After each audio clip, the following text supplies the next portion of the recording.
హే రామ్ హే సీతే. పంచవటి దగ్గరలో తపస్సు చేసుకుంటూ అనేక మంది తాపసులు సీతారాములని దర్శించి స్తుతించి పూజించి వెళ్ళసాగారు. ఆ ఆశ్రమంలో హాయిగా నిత్య కర్మలు చేస్తూ ప్రశాంతంగా గడపసాగారు. దాన్ని భంగం చేస్తూ ఓ రోజు దశగ్రీవుడు రావణుడి చెల్లెలు శూర్పణఖ ఆశ్రమం వద్దకొచ్చింది. చిత్తా నక్షత్రంలో చంద్రుని వలె తేజోవంతంగా ఉన్న శ్రీరాముణ్ణి చూసి మోహించింది. నాలుక తడి చేసుకుంది. వికారపు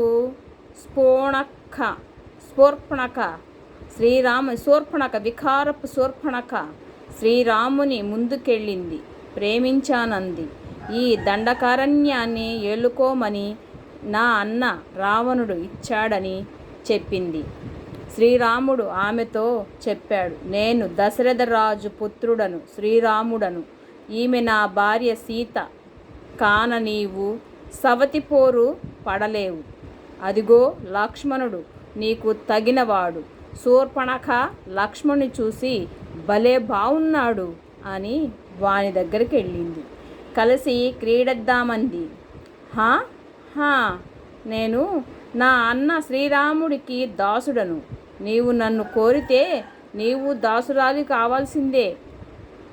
కానా వెళ్ళు. శూర్పణఖకు కోపం వచ్చింది. శ్రీరాముని వైపు తిరిగి, ఇదిగో ఈ అందగత్తెని చూసుకునే నీవు నన్ను కాదంటున్నావు. నీ భార్యని తినేస్తాను అని సీత వైపు ఉరికింది. లక్ష్మణుడు వేగంగా కదలి, ఓసి రాక్షసి, నెమ్మదిగా చెబితే వినవా అని ముక్కు చెవులు కోసేశాడు.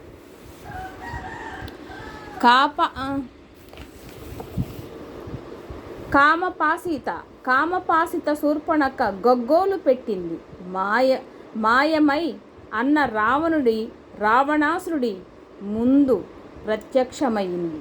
సోదరి రూపం చూసి దశకంఠుడు భగ్గుమన్నాడు.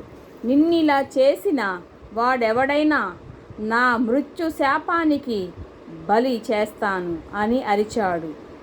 శూర్పణఖ కన్నీరు పెట్టుకుంటూ, పంచవటి తీరంలో శ్రీరామ లక్ష్మణులను సోదరులు నివసిస్తున్నారు. శ్రీరాముని భార్య సీతాదేవి జగదేక సుందరి. అందంలో ఆమెకి 14 భువన భాండాలలోని ఏ స్త్రీ సరిచాలదు. కందిరీగ వంటి నడుము గలది. మనోహరమైన ఆ సీత ముందే నాకింతటి అవమానము జరిగింది. రావణుడు ఉగ్రుడై కరుక్కుణ్ణి ఆ సంగతేమిటో చూడమన్నాడు.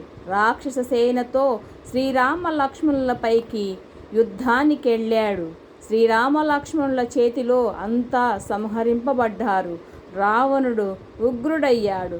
లంకాధిపతి రావణుడు మారీచునుడను రాక్షసుణ్ణి వద్దకెళ్ళి బంగారు జింకగా మారి సీతను అలరించు, ఆపై నేను సీతాదేవిని ఎత్తుకొని వస్తాను అని చెయ్యాల్సింది చెప్పాడు. మారీచుడు వణికిపోయాడు. నాడు విశ్వామిత్రుడు మహర్షి యజ్ఞ సమయాన తగిలిన బాణం దెబ్బకి ఇప్పటికీ కోలుకోలేదన్నాడు. చెయ్యకపోతే నా చేతిలో చావు తప్పదన్నాడు దశకంఠుడు.